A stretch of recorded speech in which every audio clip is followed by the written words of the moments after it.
Welcome to Hello Self. It's a podcast focused on turning your can'ts into cans and your dreams into plans. I am your host, coach, and author, Patricia Leonard.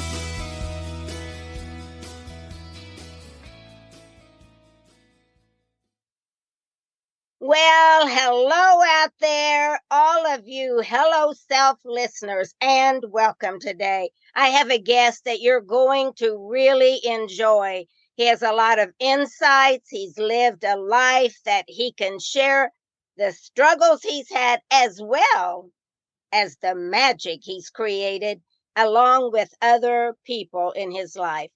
Remember that Hello Self is a podcast about turning your can'ts into cans and your dreams into plans. And I am sure after this interview with my guest today, you will get those dreams that you've got on that someday shelf, take them off and get started on them. That's our hope for you. So today I'd like to welcome Thom Michael Mulligan. Say hello, Thom. Hello, and thank you, Patricia, for having me on your podcast. You're sure welcome. I'm going to do just a little overview, the audience, just of your bio, and then I'm going to let you take it from here and give us a little bit about your life journey from 7 years old. So I'll tell you more about that. Okay. Thom Michael Mulligan was born and raised in New York City's Hell Kitchen. Now, this is very interesting. I'm learning as much from these individuals that I have on my show as I'm sure my guests or my audience is, because I wasn't clear about what Hell Kitchen was. I looked it up last night. So it's around Clinton, New York, audience. I just wanted, if you don't know, I wanted you to know too. But anyway, Thom will tell you more about the details, but he was introduced to acting at the age of 7. He is an actor, a producer, and a writer. And I'll let him tell you how that all came about. He loves acting. He's acted all over, not only living in New York, he moved to California 10 or 15 years later. And he'll give you some Hello Self moments from his own journey as an actor, producer, and writer.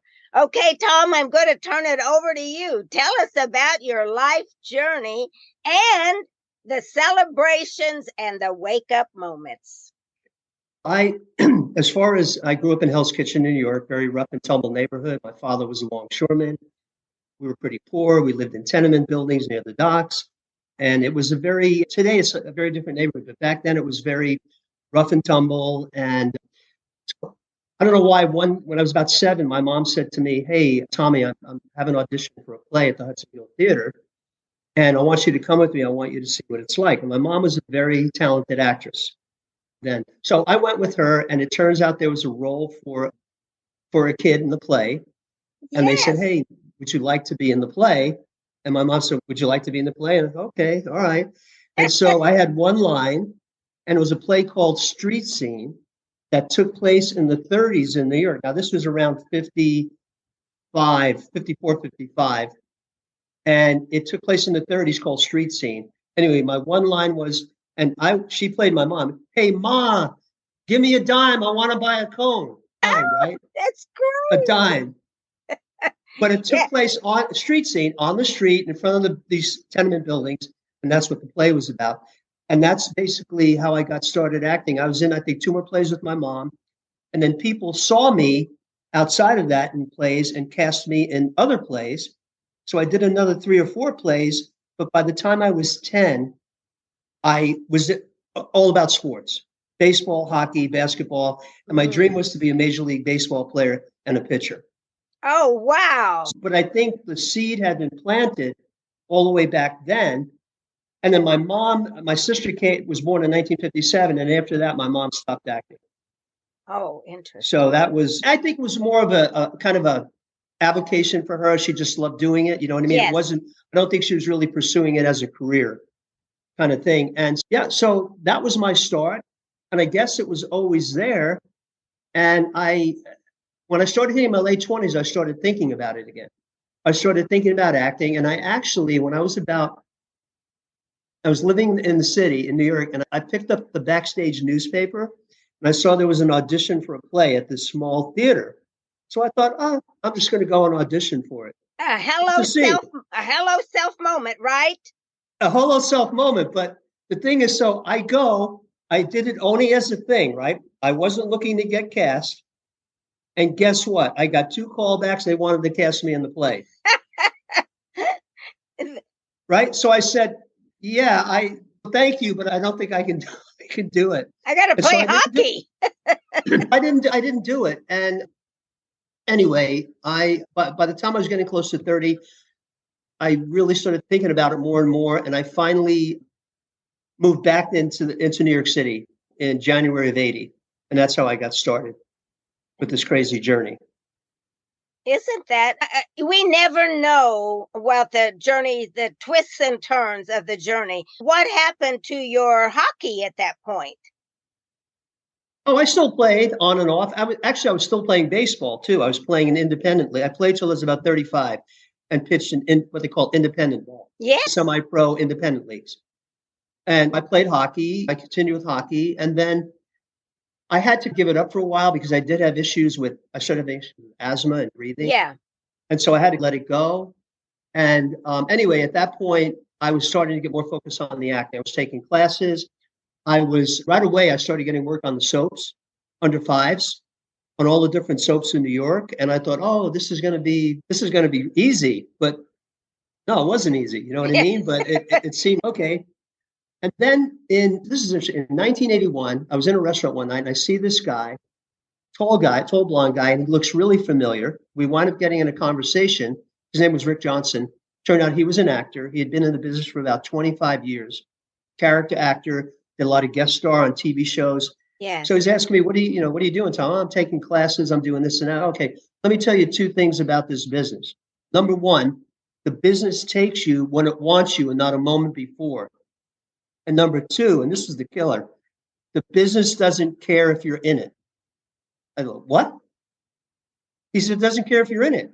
So if you're going to be in it, don't complain about it. It is what it is, because if you decide you're not doing it anymore, there's 1,000 more coming tomorrow. Oh my God. That was like an arrow. What do you mean it doesn't care? But you know right. what, Tom, that is a strategic, that is a strategy that everybody should take. It doesn't matter if it's acting or corporate America, where I come from. The business takes you where it wants you to go, and the business doesn't care if you don't. That's right. Go. Oh my God. A lesson. Listen, everybody, that's a fabulous lesson. You got to be in charge of what you want to do. Okay, Tom, take it from there. So you have to, so with that, at that point, it was a hard hit to me because I thought, wow. But I said, okay, I'm going to work hard. I'm going to continue to do this. And then another kind of a turning point was I worked at this restaurant, Terra Nova. It was off of Fifth Avenue and 37th, across from Lord and Taylor in New York City. Yes. And I was a maitre d' 3 nights a week. Anyway, I had to wear a shirt and tie. Anyway, this waitress, Kathy Connors, worked there. Sweet lady. And she was from Indiana. I remember that, okay? Anyway, she was the shop. I don't know what part, but she was from Indiana. Anyway, she was the ShopRite lady. Now, ShopRite was a huge grocery store chain on the East Coast, okay? She had a 3-year contract. She was making $100,000 a year. And she was still waitressing. So I said to Kathy, what? You're the ShopRite lady. Why are you waitressing? Because I could lose that contract tomorrow, right? I could lose the contract tomorrow. So she said, that's why I do. As it turned out, about 3 months later, they didn't renew her contract after 3 years, right? Anyway, so one night we sit down after work and she said to me, okay, what do you want to do? What are you doing? What do you want to do? I said, I want to act. Do you want to be a movie star or you want to be an actor?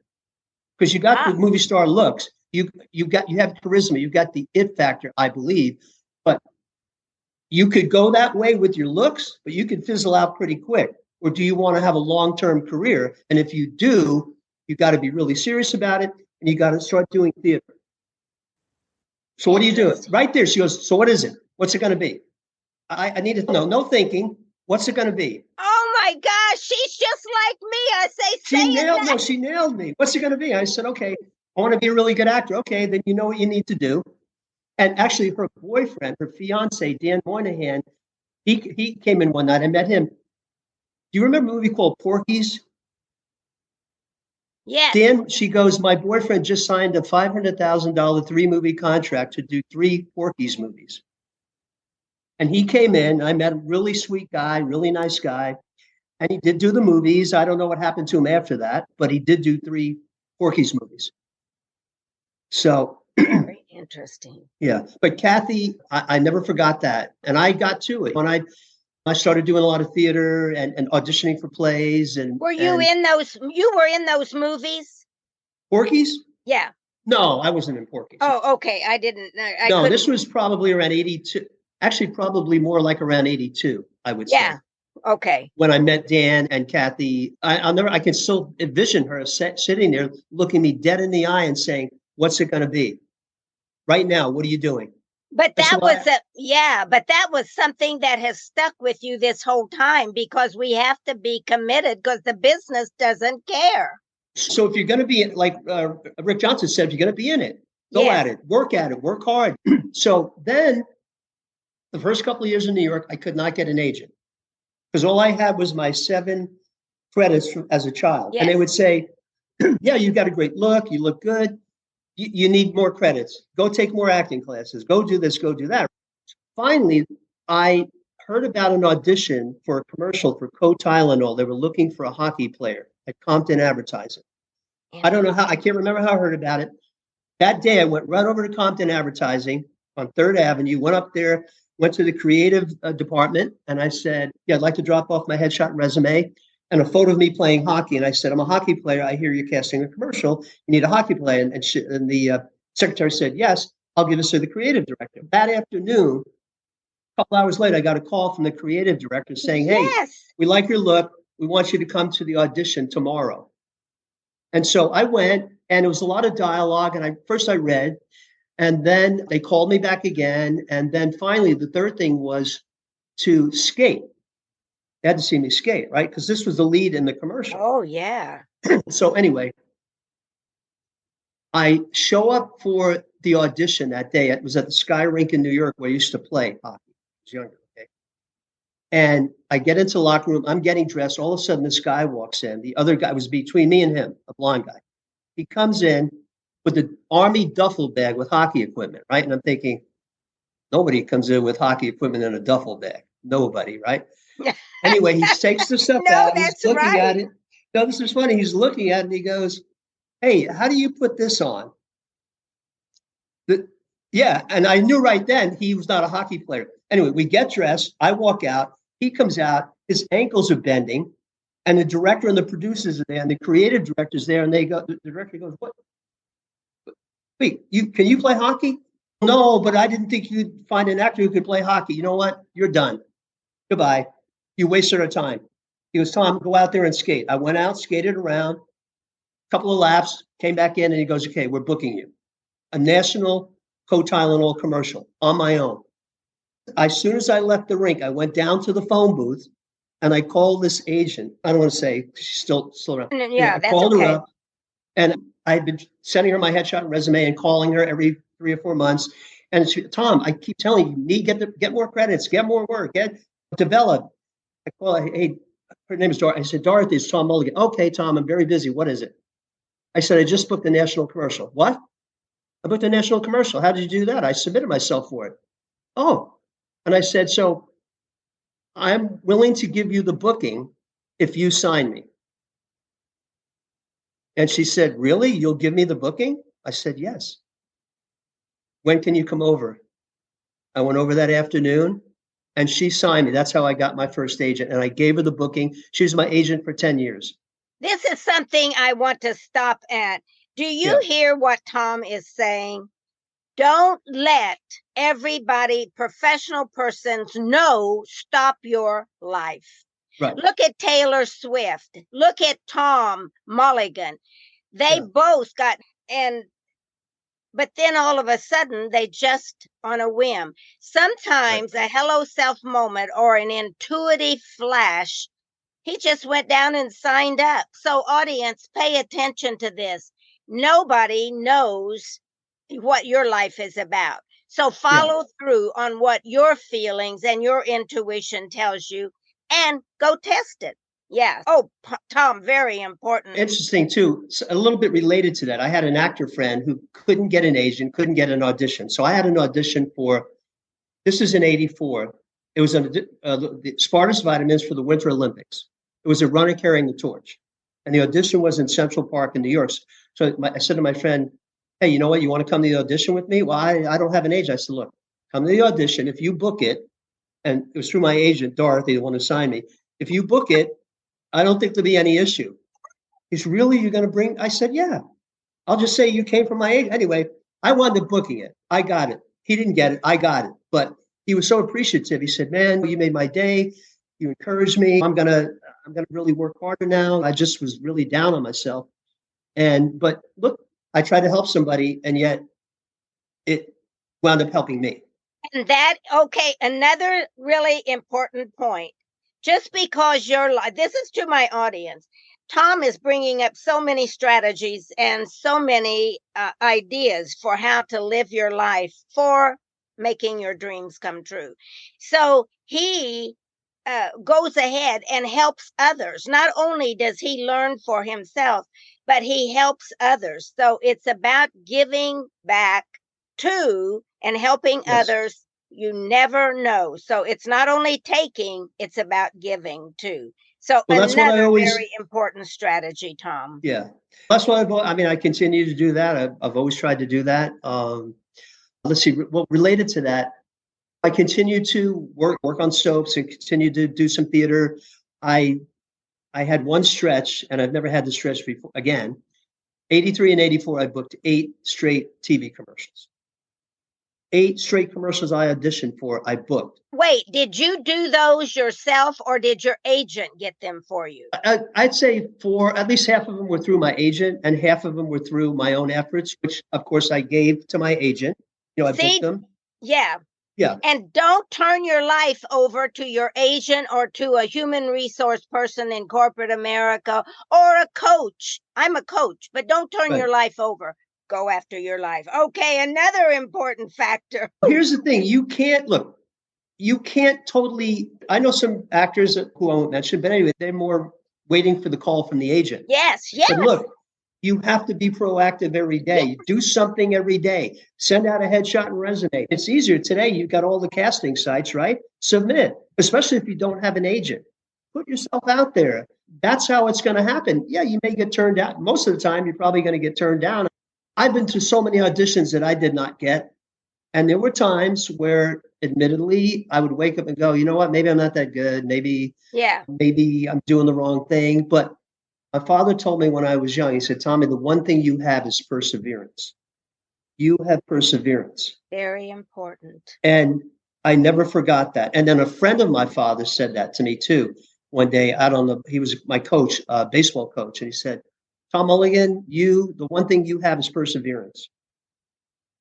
Don't ever lose that. So yeah, I think maybe that's what keeps me going. But again, I had my times where I said, you know what? I'm done. I'm not getting another headshot. I'm not taking another class. I'm done with this. And then, of course, the call comes, right? Yeah. Hey, Thom. Yes. Hey, we got this role. And it takes you back in, Yeah. Thom is bringing up so many tips for you. When you just about have given up, a hello self moment may come from somebody else. So we will all go through the journey of life that it's not always a high. Sometimes it's a low, he says, but his father said, persevere. So keep going after your dream. Yeah. Let me add this little story to it. And I use this as an encouragement. So one of my many jobs that I held, I bartended, I waited, I worked for 3 catering companies in New York. And for 9 months, I had a job as a room service waiter at the New York Sheraton Hotel. Yes. And I could tell you some stories about that, but we won't go into that. But anyway, I worked there for 9 months, and I had the 4 to midnight shift. So one night I come out, and in front was the taxi stand. So I get in the first taxi. We start driving. Where are you going? Where I was going to. Anyway, start talking, and I see on the license in the taxi it said Oliver Stone. Ah, No, where do you hear this? He's got a safari jacket on. He said, "Yeah, I'm taking a screenwriting class at NYU, and got to pay the rent." And he said, "I was in the army in Vietnam." I said, "I was in Vietnam too." "Oh, okay, yeah." He said, "I was on a platoon." He goes, "I wrote this movie called Platoon, but nobody wants it. oh my gosh. Nobody." And I'm not. This is a very true story. He goes, "But nobody's interested."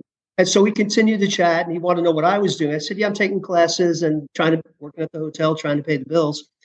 And anyway, finally got to where I was going, and I said, "Good luck, Tom." I said, "Good luck, Oliver." And a year later, I see in the industry news, Platoon is going to be made by, I think, Paramount. So, two sides of the story. The one side is I say to my friends, there I was in a taxi with Oliver Stone before he became Oliver Stone. But what I did not know, he had already written the movie Midnight Express and won awards for it. And here he was driving a taxi to pay his rent. And then he did Platoon, finally got picked up, and it went. And so I called my agent up, Dorothy, and I said, "Dorothy, look, there's this movie Platoon. I already submitted you for it." "Okay, but let me tell you the story about Oliver Stone." "Oh, okay. I'm going to send him a note because I'm communicating directly with him, right?" She sends him a note. He remembered. So I actually got to audition. I had 2 or 3 calls. I didn't book it. But here's the thing. Around that time is when I was starting to have a lot of issues with my lungs, with my breathing. Yeah. And he said, if you get booked, we're going to spend a month living in the jungle in the Philippines. Right? Which is what he did. Because he wanted everybody to really be ticked off and really feel what it was like. Yes. I couldn't, honestly, physically at that time, I couldn't have done it. Anyway, but he wished me the best. And the main thing about that story is here's Oliver Stone. He wasn't always Oliver Stone. So this director friend, I said, "Why can't you be Oliver Stone? You're incredibly talented. You write, direct, you're DP. Why can't you be Oliver Stone?" So anybody out there, how do you know you can't be Oliver Stone? You can't be Matt Damon or Ben Affleck or any of these people, right? Oh my You gosh. could be. Why not? Why not is right, Tom. Why Just do not? it. Anyway.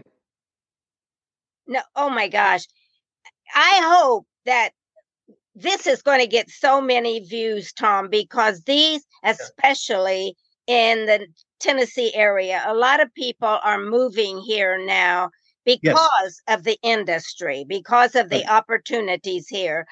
And we're getting people from New York, from California, all over.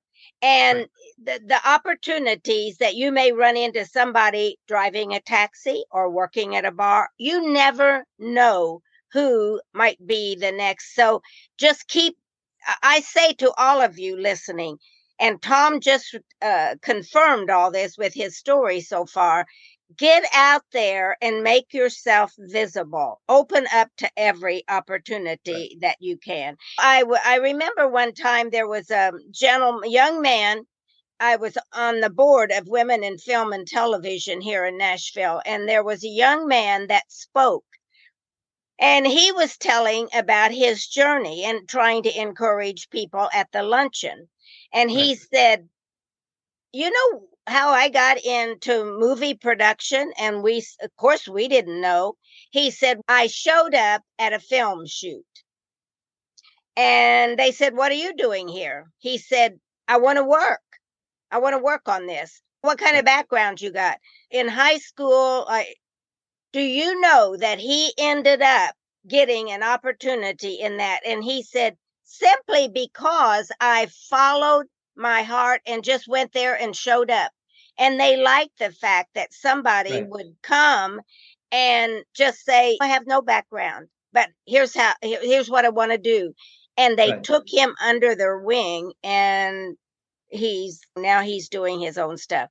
So oh my God, Tom, this is exactly what I wanted for my audience, is a story like this that you've been sharing. So are there one thing that I talked to you about before we got started, is what is wonderful about your life so far? How would you say that this is probably the most wonderful parts of my life to this day in my journey in a lot of different directions? What are some of the most wonderful parts or Okay.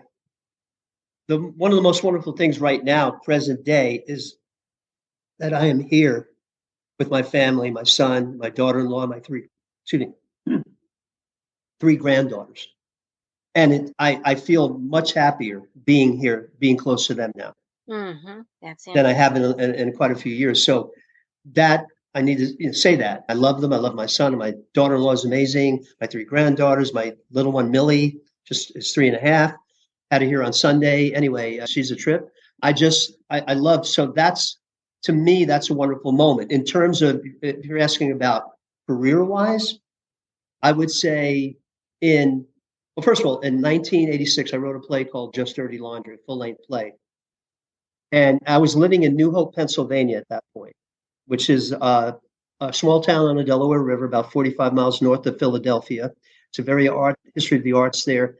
Anyway, I wrote this play, and a friend of mine, Paul LaCitra, who owned the Topaz House Dinner Theater, I was walking down the street, and I ran into him. He goes, "What's that?" I was going to make a copy of the play. It was only 30 pages, right? He goes, I wrote this play called Just Dirty Laundry. It takes place at Christmas. He goes, "Oh, I want to read it." "No, I just need to let me read it." He took it from me, and he calls me later that day, and he goes, "I like it. I want to do it. Let's do it. You got to make it longer." So the next 2 or 3 nights I got on there, and it turned into about a 75-page play. And he wound up producing it. And of course, we had to do, as we were going through rehearsals, we had to do a lot of rewrites, but he produced it. I was in it as well, and it was critically acclaimed. And it was a pretty amazing experience, not only writing it, but being in the play as well. And it was done in New Hope at his theater. And then it wound up after that, almost everything Paul did, he cast me in. And if I came to him with a play, he said, "Okay, let's do it." I came to him with the Eric Bogosian's Sex, Drugs, and Rock and Roll, 12-character one-man show. I said, Oh, "Paul, I really wow. like this. I'd like to do it." He said, "Let me read it." Calls me the next day, guys, "Let's do it." Start prepping, start learning the line. I had 95 pages of dialogue, 12 characters, right? He produced that. True West. I wanted to do True West. Sam Shepard's True West. He produced that twice, and other things that I wanted to do. So that was how important he was in my life, because he was a great director. He owned the theater. He owned the dinner theater. And he gave me so many opportunities. And that was, I would say, the core of my training at that time, being given all those opportunities to do all Yes. these shows that I wanted to do. Yes. You know what I mean? So You were Paul, in charge of your own destiny at that point. I was trying to make it happen, but he helped me. And Yes. Paul, thank you so much, Paul, in case you watch this. And he knows how much I appreciate him for what he did for me. Yes. So, And yeah. you were co-director and executive director. You were co-founder and executive director of the festival. Can you give us a little bit more about Okay. that? So the New Hope Film Festival. So how that came about was, that was in 2009. A couple of years before that, a friend of mine knew this family, and she said their son has written 4 or 5 novels. He worked on Wall Street. He wrote a novel called Shadow Fields. He wrote his first script from it. Could you help him? Could you give him some guidance? So anyway, I called him up, and we started having conversations, and I basically helped Doug to work on the script and things like that.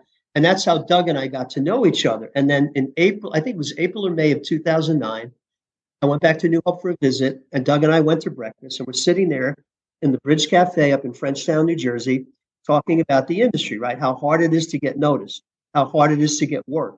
And I was joking with him, saying, "Yeah, I'm on the W list." He goes, "The W list?" Yeah, Tom who? No, Tom Tom who? who? Anyway, and I said, and then somehow film festivals came up, and New Hope, again, it's got the history of the arts. And Doug kind of said, maybe we could do a festival. I said, I live in California now. So anyway, I left. A week later, Doug calls me up and says, "Tom, I went to my attorney. I incorporated the New Hope Film Festival. Let's do it."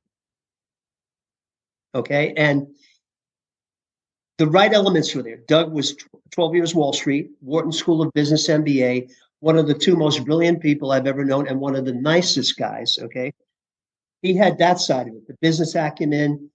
And then I knew this industry, right? I knew about film festivals. So we spent the Right. next year on the phone setting it up, and we launched it in July of 2010. And now we're heading into our 14th year in April 2024. Hasn't been easy. It's a year-round thing to run a festival, but we've kept it going, and it's getting worldwide recognition. From the very first year, we had people coming from all over the world to New Hope, all over India, China, Russia, England, to And Little New Hope. and do they do their film or do they present what they've got? What is They submit it. So the way film festivals work is you submit this thing called Film Freeway.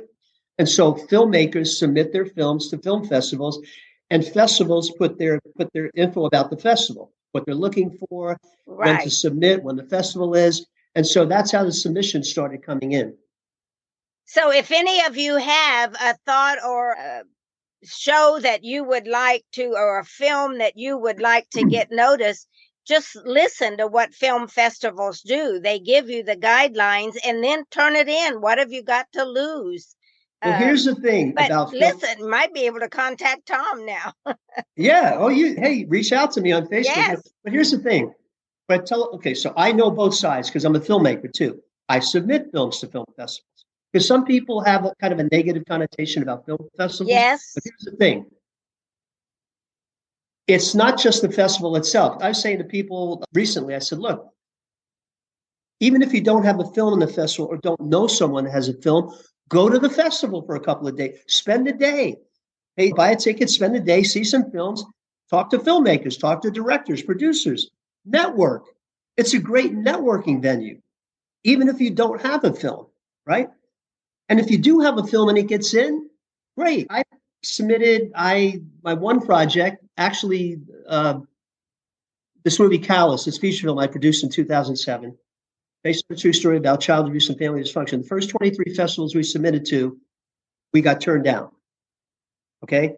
And we thought, my partner and I thought, it's a pretty hard movie. It's a pretty hard edge movie. And I said, maybe we don't have it. Maybe it's not that good. And then we decided, you know what, we're going to do one more round of submissions. We picked 15 festivals. And the very next festival, the first one we submitted to was the Riverside International Film Festival in California. Not only did we get in, but it won Best Picture over films that had name actors.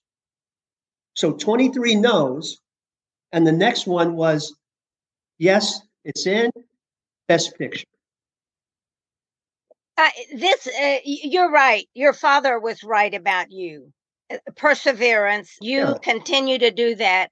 Maybe Thom will even run a workshop in Nashville about how to go about entering your film idea. I just did.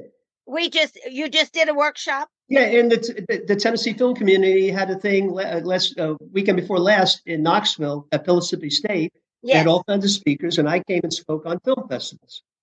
Okay, we got to get one of those in. That wasn't in Nashville. Oh, they're planning one in Nashville coming up. Oh, they are? Fantastic. The next one's going to be in Nashville. Yes, it's going to be promoted. Yeah. Watch out for it, because if Thom's connected, he can help you. He's got the background.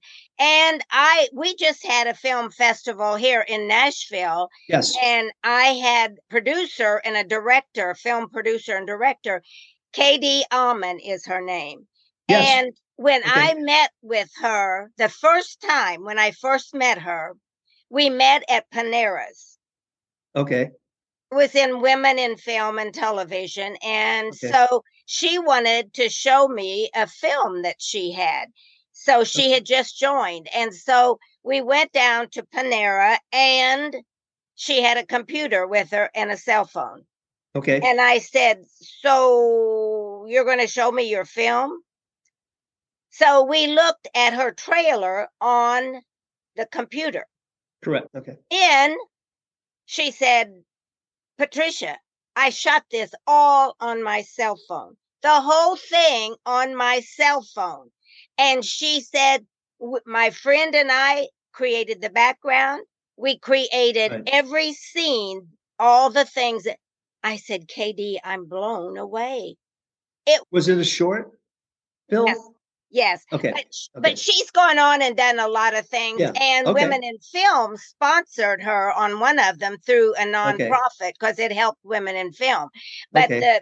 she has gone on, and now everybody knows her name now here in Right. Nashville. And Sure. not only here in Nashville, she goes on and she's won film festivals.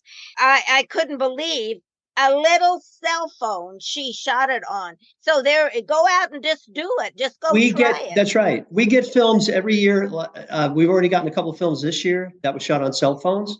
Now, some of them are one we got a couple of years ago. It was an amazing film, beautifully done, acted, everything. We find out in the end it was shot on 3 cell phones. But the people who did it had a lot of years in the industry. They had it planned out, mapped out, shot list. They knew what they were doing. It was amazing. Sometimes they come in off cell phones and you can tell they're not there, but still people are shooting amazing stuff on especially the iPhone. And the whole thing about it for me is to get it out there. And it may not be top quality as far as the look of it. However, it may say, oh, you're a producer. I can tell you that. You're a writer, and this is a great subject. So it may not. I just did a TV shoot at a local thing with my high heels cabaret. And I remember the person who directs that studio said to me, Patricia, don't worry that it's not perfect this first time. At least you stepped out and it'll get better each time. That's right. These are the things, and this is what Thom is confirming to all of you. If you have this desire and you've got Hello Self moments that say, I'm going to start it now, I'm taking that off of my someday shelf and start it now, then right here is a resource. KD Almond's a resource. Kneecat Studios here in Nashville, a great starting resource. So it's all over. Just go step out and persevere, like Thom has been saying. Let me add to on Callous. And so that's the first movie I ever produced. I didn't produce a short film. I produced a feature film. Okay. Now, I would suggest do a short film first, because this was back in 2007. Okay. I met this guy, Joey Lanai. He wrote the script based on his life story about a very abusive, dysfunctional family. And it was very raw and real. And I thought, this is a story that should be told because it could be helpful to people, even though it's very hard. Anyway, long of it is, we decided we're going to do it. We had no money. We went to investors. Investors said, yeah, when you have a budget and you're ready, come back to us. And it was almost a year and a half later, because we both kept getting booked in work. And finally, it was, okay, are we going to do this or not? Because we could wait another 10 years. And we shook hands. Remember, we shook hands on it. And in front of it, we had lunch in Burbank. And we're standing on the marquee of a movie theater and shook hands and said, we're going to do it. And I said, Joey, I want you to look up on that marquee, right? I'm going to tell you, we're going to see Callous on a movie marquee. He was, okay, whatever, right? Anyway, sure as shooting, one of the festivals we got into was the Indie Fest USA at downtown Disney. We got in and we show up for the screening, and it was an AMC theater. And on the marquee was, one of the movies was Callous. He stops. He goes, getting chills. Okay. All right. When you say, I'll believe you from now on, whatever you say. Okay. There it was. And it won Best Picture at that festival. Okay. And again, beat out films with name talent in it. And it wound up winning 6 or 7 Best Picture awards at festivals after being turned down by 23 festivals initially. So now, was it artistically successful? Yes. Was it financially successful? No, never made a penny on it, even though it got on 35 cable outlets in the US and Canada for 2 years. Okay, never made a penny on it. But artistically, it was an amazing experience, right? I learned a lot. And it gave me some cachet, because now all of a sudden I'm a multi-award winning movie producer, right? Big deal, right? No, but that's exactly, people started coming to me. They're going, hey, Thom, I got this movie. but nobody has money. And they come to you with a script. They go, hey, I read some of them and go, yeah, it's really good. You have money? No. When you get money, when you raise funds, and I can help you because I've connected to a lot of talented people. Yes. The hardest thing to do in this business is raise money and make money back. Those are the two hardest things to do. Yes. Once you raise the money, now how are you going to make the money back? Yes. Yes. Okay. Because I would say, hopefully I'm not out of hand here, but most of these indie films do not make money. Okay. Yes. You need to have at least one good name actor or actress or a name director. And not only that, but the right name. The ones that have, sorry, but this business is who has the most value to a distributor. I'm sure you know this, right? It's the same thing in business, in any kind of business. Yeah. Yeah. You gotta, that's part of it. But did Callis get me work? No, but it opened a lot of doors. And to this day, it helps. Yes. You know what I mean? It released in 2009. I think there are so many pearls of wisdom that you have given us today, Thom, the listeners, about specifically the film industry, but not only that, just personal commitment is very important. And you have stressed that. And another point you've stressed is following your heart and reaching out. If you think you have no chance, go and see. You never know. You never know. Just no, go. It's true. You don't. I mean, go tell somebody your dream. I just was on a panel recently, and they were telling me what all they wanted to do with they were writers, book writers, and what they wanted to do. And I said, so what are you doing to get out there? You just can't sit in your living room and say, okay, I want this, I want that. You got to take a step toward it. And that's what Thom has been stressing all day. And so I'd like to bring this to a close. Okay. Just because I think the things that you have shared are going to be some things for people to work on. If you're committed. If you're not, then find another career or another journey that you feel more committed to, because Thom has tried to tell you the good news and the bad news of any. Did you see Untouchables? Did you see the movie Untouchables? Yes. Okay, with Kevin Costner? Yes. Okay, and Sean Connery. When Sean Connery's shot and he's dying in Kevin Costner's arms, right? And they're going after Al Capone, right? And I use this moment. And he says he's dying, and he says to Kevin Costner, "What are you prepared to do?" That struck me as an actor, okay, what am I prepared to do as an actor?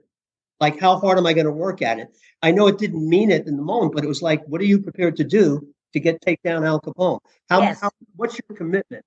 Yes. And I always think on that moment, what are you prepared to do?